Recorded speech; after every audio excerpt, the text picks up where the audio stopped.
গুনগুন এই মেয়েটা কখনো কাউকে কিছু বলেনি, কিন্তু হঠাৎ করেই চলে এসেছে আলিফের বাসায়। আলিফের দরজা খুলেই সামনে দেখলো গুনগুনকে, কিন্তু গুনগুন আলিফকে সামলাতে পারলো না। তারা জড়িয়ে ধরলো তার দুজনকে। অনেক আগে থেকেই সে আলিফকে ভালোবাসতো, চুপচাপ নিঃশব্দে, কোনো দাবি ছাড়া। কিন্তু তাদের দূরত্ব ছিল কিছু সময়ের। তাই এই মাঝখানে আলিফ আবার পছন্দ করে বসেছেন শখকে বিয়ে করবেন বলে চিন্তা করেছেন। কিন্তু গুনগুন আসার পরে কি তার মতলব, তার চিন্তা ভাবনা চেঞ্জ হয়ে যাবে? সেই বিষয়টা নিয়ে রয়েছে এখন চাঞ্চল্যকর তত্ত্ব।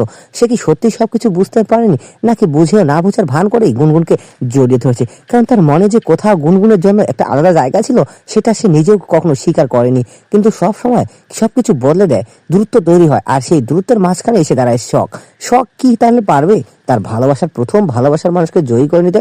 সে সত্যি মন থেকে আলিফকে ভালোবেসে ফেলেছে। সে ভাবতো আলিফই তার সবকিছু, কিন্তু সে জানতো না সে আসলে একটা অসম্পূর্ণ গল্পের মাঝখানে এসে দাঁড়িয়েছে।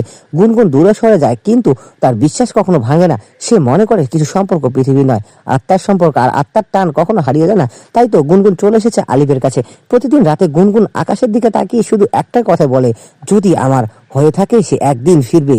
কিন্তু সে চলে এসেছে তার বাড়িতে। এখন কি তার কাছে হবে, নাকি শখের কাছেই তুলে দিবে আলিফকে? কি ঘটতে চলেছে সেটা আমরা আগামী পর্ব দেখলে বুঝতে পারবো।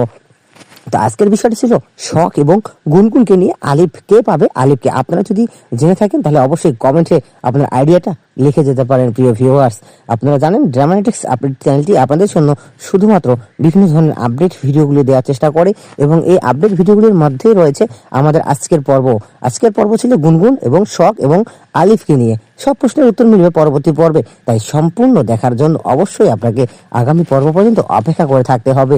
প্রিয় ভিউয়ার্স, আরও আমরা নিয়ে আসবো কোনো একটা বিষয় নিয়ে আপডেট ভিডিও। ততক্ষণ পর্যন্ত সকলের সুস্বাস্থ্য ও দীর্ঘায়ু কামনা করে আজকের মতো এখান থেকে বিদায় নিচ্ছি। ধন্যবাদ সকলকে, বাই বাই।